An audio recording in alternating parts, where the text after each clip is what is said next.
Have you seen the paper on how phishing works? I've seen a couple. Which ones? Yeah, I can't remember the guy's name, but it's about what the users won't check for.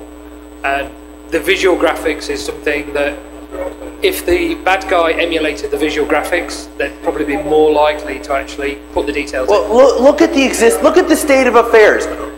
You know, 26% of major banks are building stuff that is defined as trivial to phish. And they're saying, why this is secure. And they're putting pictures of padlocks, ugly padlocks. It's, you know, if it could be a very clear message to users, you do not put in your creds unless you see security, you know, that'd be a clear message. As opposed to what you have now, which is banks you ostensibly trust being creative with the standards they're trying to deploy. Now, how's that? Hey, pleasure listening. I was thinking they need song titles or haikus for those SSH fingerprints. What do you think? Do we have sufficient, well, we have collisions on song titles.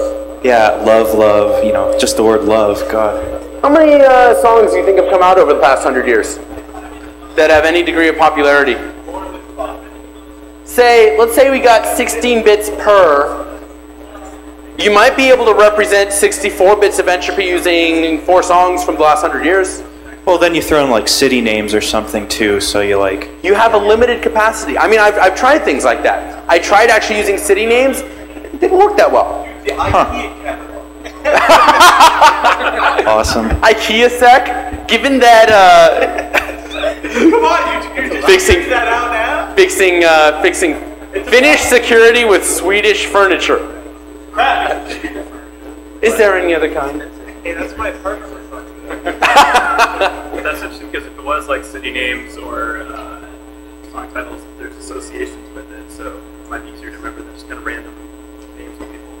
My suspicion is that we'll probably be able to do 2 couples reliably. Like, someone needs to actually do the study of how many names you can reject.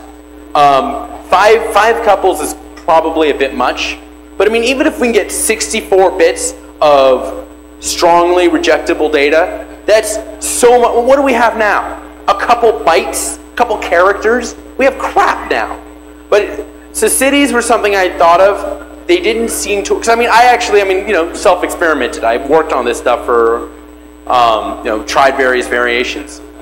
There's also not as much variation in city names as you would think. I was trying to have Bob and Kelly Kapipsi from Idaho, or you know, Fu, Idaho. It didn't work that well. Oh, and it's also even more than the names are. You know, we here know all 50 states. Outside of the U.S., it's much harder.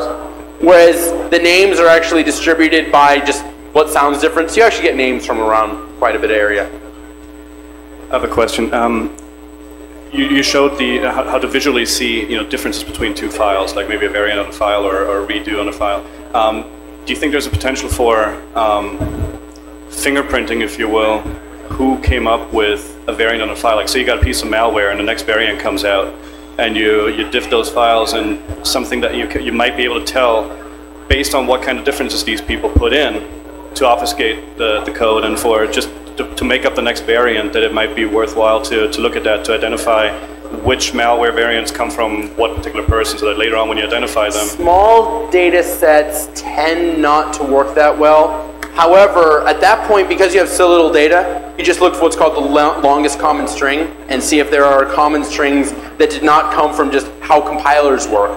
You know, what you're looking for is, show me a signal that comes from malware executable code, but does not come in from, you know, Microsoft Windows, or, you know, out of GCC normally. Gotcha. And that may, you know, frankly, I'll try it. It's an interesting idea. Thanks very much. Okay, we gotta go. Stuff.